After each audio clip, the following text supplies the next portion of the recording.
Hello and welcome to Diecast Restos. My name is Jason and this is the Matchbox 39A Ford Zodiac Convertible. It was produced by Lesney for the range from 1957 until 1962.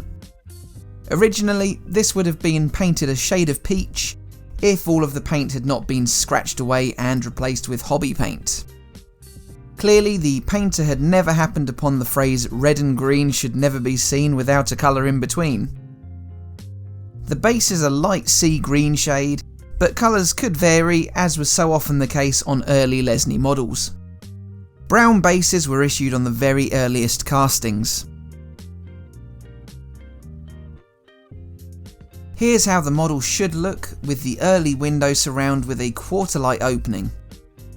And here is a real Zodiac convertible, which were conversions made by British firm Carbodies.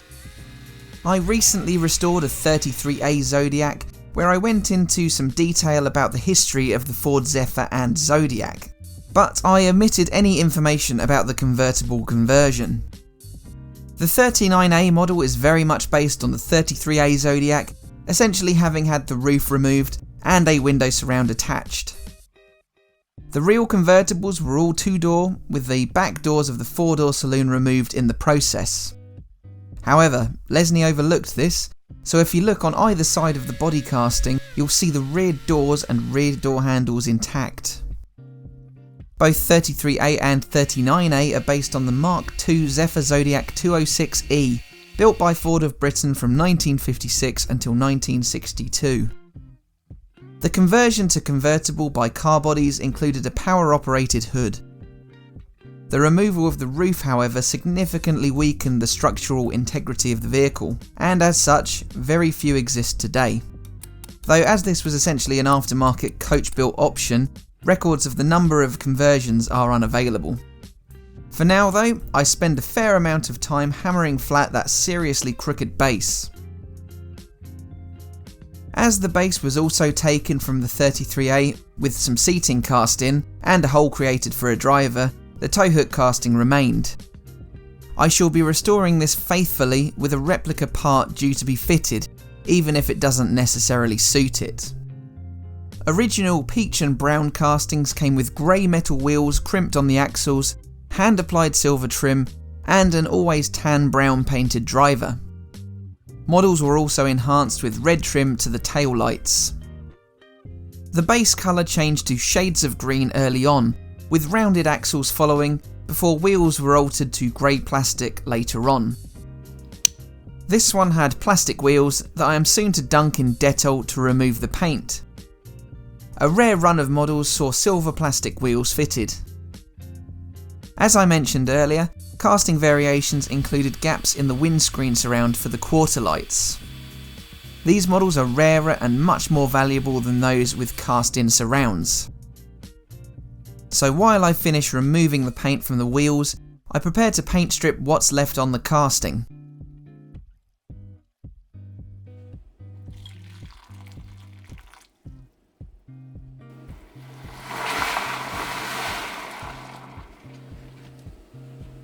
The convertible's Coachbuilders Carbodies were founded in 1919 in Coventry, England.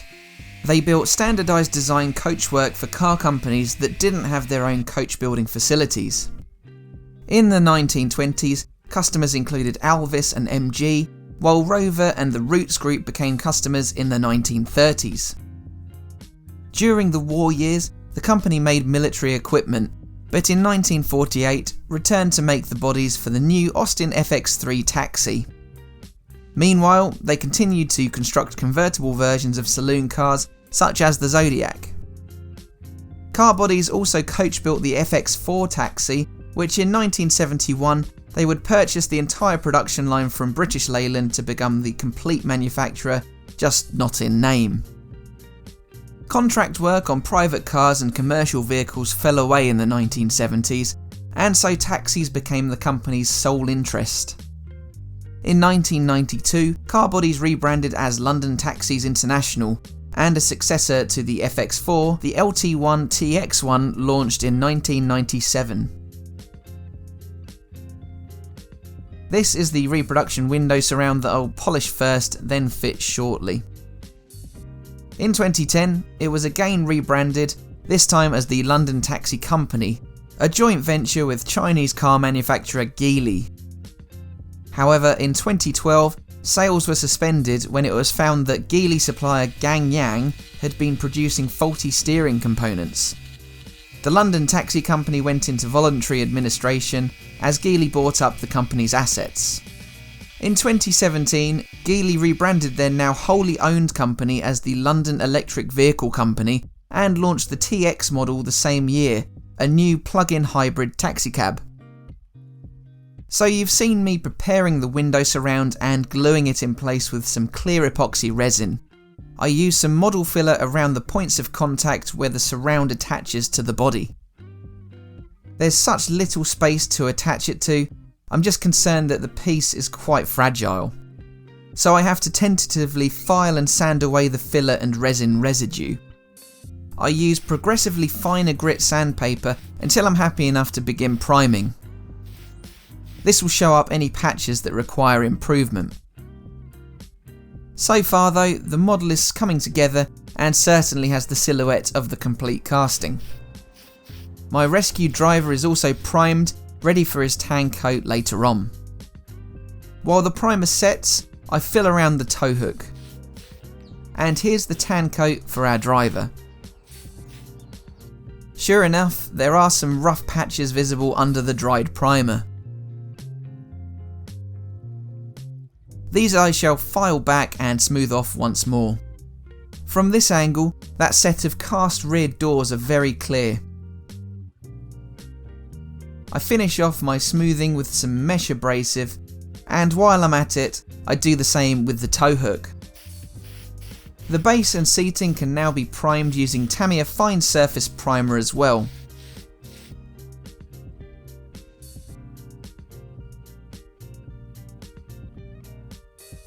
I reprime the body, this time using the thicker grey primer from Tamiya.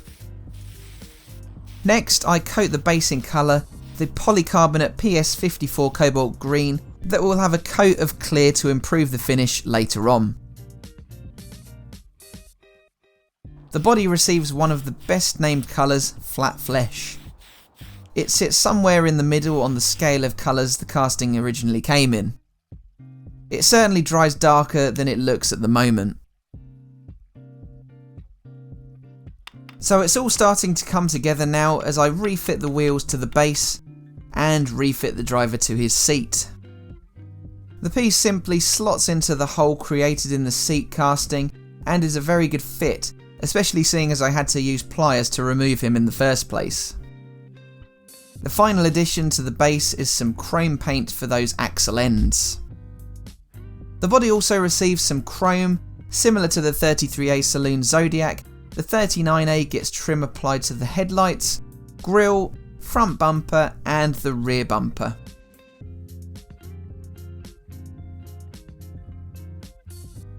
I also dash on some red paint for the tail lights. These Uniposca pens are excellent for the small coloured details. So with the headlights dried, it's time to reassemble.